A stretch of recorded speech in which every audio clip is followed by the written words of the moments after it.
श्री स्वामी समर्थ. नमस्कार, मी नंदिनी. माझ्या यूट्यूब चॅनलवर तुमचं खूप मनापासून स्वागत करत आहे. तुमच्या मनातील सर्व चांगल्या इच्छा स्वामी महाराज पूर्ण करो ही स्वामींच्या चरणी प्रार्थना करते आणि आजच्या व्हिडिओला सुरुवात करते. तत्पूर्वी तुम्ही जर चॅनलवर नवीन असाल तर चॅनलला सबस्क्राईब करा. त्याचबरोबर शेजारचं जे बेल आयकॉनचं बटन आहे ते प्रेस करा, जेणेकरून मी जेव्हा नवीन व्हिडिओ अपलोड करेन त्याचं नोटिफिकेशन तुम्हाला मिळेल आणि तुम्ही एकही व्हिडिओ मिस करणार नाही. तर चला करूया व्हिडिओला सुरुवात. आज आहे गुरुवार, तर आज संध्याकाळी आपल्याला दिव्याखाली अशी ही एक वस्तू ठेवायची आहे, ज्यामुळे आपल्या घरामध्ये पहा कोणतेही संकट असतील, अडचणी असतील, दुःख असेल, दारिद्र्य असेल, हे सर्व दूर होऊन जाईल आणि त्याचबरोबर घरामधली नकारात्मकता, जे काही दोष असतील ते नष्ट होऊन जातील आणि आपल्या घराची, मुलांची, पतीची, सर्वांची प्रगती होईल. आपल्या घरामध्ये सुख, शांती, समृद्धी निर्माण होईल. आपल्या 7 पिढ्या धनसंपत्ती कमी पडणार नाही. इतका हा प्रभावशाली उपाय आहे. तो आज संध्याकाळी आपल्याला आवर्जून करायचा आहे.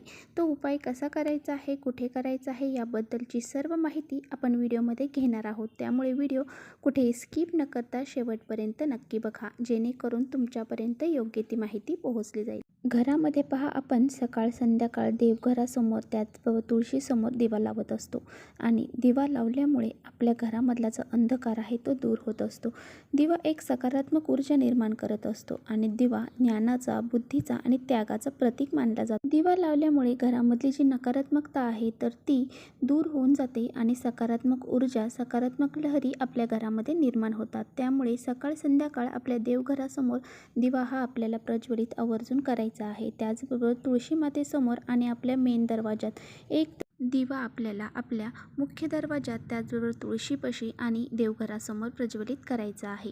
तर अशा वेळेस पहा, ज्यावेळेस आपण घरासमोर, देवघरासमोर एक दिवा प्रज्वलित करतो त्यावेळेस आपल्या मनामध्ये सुद्धा सकारात्मक लहरी निर्माण होत असतात आणि आपल्याला सर्व वातावरण हे प्रसन्न वाटत असते. तर पहा, असे काही छोटे छोटे उपाय जर आपण घरामध्ये केले, अशा विशिष्ट तिथींना, म्हणजे विशिष्ट वार असतात त्या दिवशी जर असे काही उपाय केले, तर हा उपाय तुम्ही पुढच्या गुरुवारी किंवा कोणत्याही महिन्यातील कोणत्याही गुरुवारी सुद्धा करू शकता.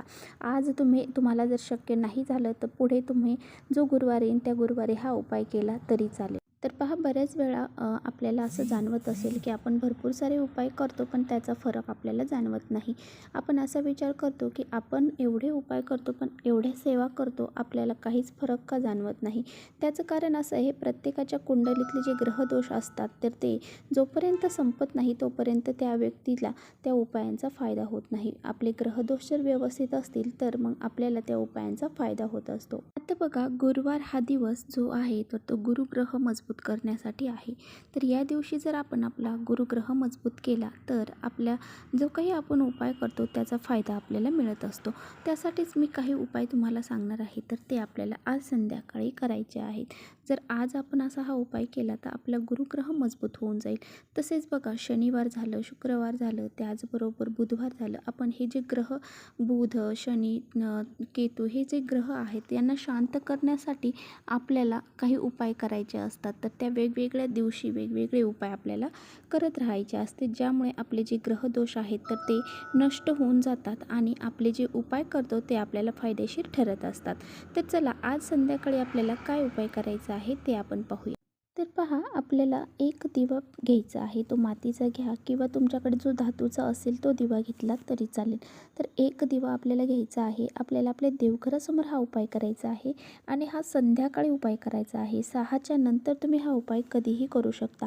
अगदी 12 वाजेपर्यंत जरी केला तरी चालेल. जास्त उशीर पण नका करू, परंतु हा उपाय तुम्हाला संध्याकाळी 6 नंतरच करायचा आहे.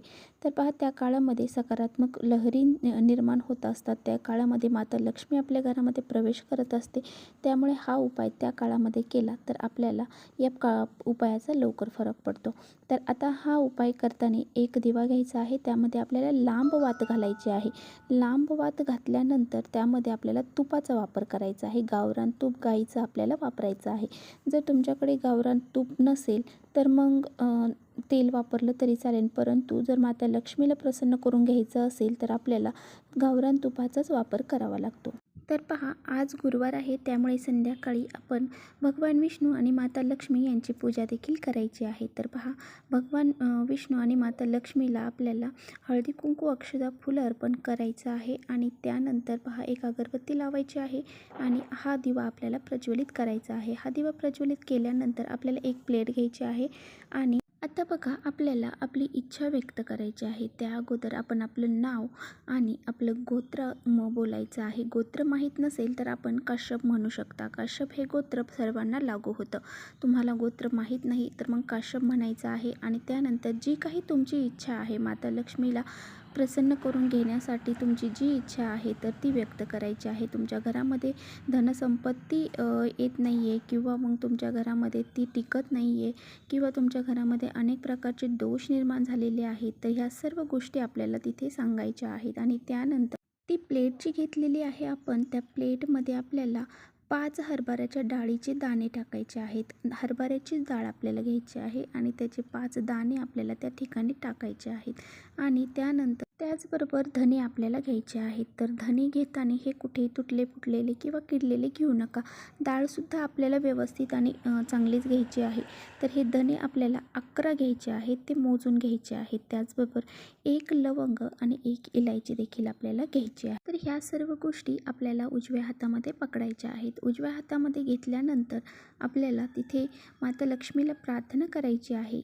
माझ्या घरामध्ये माता लक्ष्मीचा निवास व्हावा आणि तिने माझ्या घरामध्ये चिरकाल टिकावे अशी प्रार्थना माता लक्ष्मीला करायची आहे. त्याचबरोबर माझ्या घरामध्ये जी अप्राप्त लक्ष्मी आहे ती मला प्राप्त होऊ दे. त्याचबरोबर घरामध्ये सुख शांती समृद्धी निर्माण होऊ दे. कोणत्याही प्रकारचे दोष माझ्या घराला लागलेले असतील तर ते दूर होऊन जाऊ दे आणि माझ्या घरामध्ये कोणतेही नकारात्मक शक्ती राहू देऊ नको अशी प्रार्थना आपल्याला माता लक्ष्मीला करायची आहे. त्याचबरोबर माझ्या घरावर कोणाची वाईट नजर असेल तर ती नजर त्यालाच लागू दे अशी प्रार्थना आपल्याला माता लक्ष्मीला करायची आहे. माझ्या घरामध्ये सुख संपत्ती धन ऐश्वर्य निर्माण होऊ दे अशी प्रार्थना करायची आहे आणि आपल्याला ही जे वस्तू आपण हातामध्ये घेतलेल्या आहेत तर त्या एका प्लेटमध्ये टाकायच्या आहेत. आता बघा, हे साहित्य आपण प्लेटमध्ये टाकल्यानंतर आपल्याला त्यावरती जो दिवा आपण तुपाचा प्रज्वलित करून घेतलेला आहे तो ठेवायचा आहे. त्या दिव्याला हळदी कुंकू अक्षदा फूल अर्पण करायचं आहे आणि त्या दिव्याला सुद्धा आपल्याला धूप दीप दाखवायचा आहे. त्याचबरोबर तिथे बसून आपल्याला महालक्ष्मी अष्टकमचं पठण करायचं आहे. महालक्ष्मी अष्टकमचं 16 वेळा पठण केलं तर खूपच चांगलं. नाही जमलं तर 1 वेळा केलं तरी चालेल आणि त्याचबरोबर कनकधारा स्तोत्राचं पठण देखील आपल्याला करायचं आहे. ते सुद्धा तुम्ही 1 वेळा केलं तरी चालेल. तर अशा प्रकारच्या सेवा आपल्याला तिथे बसून करायच्या आहे. तर पहा, तुम्ही जेव्हा सेवा करता त्यावेळेस ती सेवा एकदम मनोभावे करा, अगदी श्रद्धेने करा. जर तुम्ही सेवा करताय, तुमचं लक्ष नाही आहे त्या सेवेमध्ये, मग त्या सेवेचा तुम्हाला कधीच फायदा होणार नाही. सेवा करताना एकदम श्रद्धेने आणि भावनेने जर केली तर ती सेवा देवापर्यंत लवकर पोहोचते आणि आपल्या ज्या इच्छा आहेत तर त्या पूर्ण होतात. तर अशा प्रकारे आपल्याला हा उपाय आज संध्याकाळी आवर्जून करायचा आहे, प्रत्येकाने करायचा आहे आणि असा हा उपाय केल्याच्या नंतर तुम्हाला नक्कीच तुमच्या जीवनामध्ये अनुभव बघायला मिळतील. तर चला, इथेच करते व्हिडिओचा एंड. व्हिडिओ आवडला असेल तर नक्की लाईक करा. तर बघा, तुम्ही जे काही साहित्य घेतलेलं आहे दिव्याखाली ठेवलेलं आहे, तर दुसऱ्या दिवशी काय करायचं, तर दुसऱ्या दिवशी ते सर्व साहित्य घ्यायचं आणि एखाद्या झाडाखाली नेऊन टाकायचं, ज्यामुळे ते एखाद्या किडे मुंगे जे खातील आणि त्यामुळे मग त्यांचे बी आत्मा तृप्त होऊन जाईल. अशा प्रकारे आपल्याला हा उपाय करायचा. तर चला, परत भेटूया अशा छानशा व्हिडिओसोबत. तोपर्यंत श्री स्वामी समर्थ.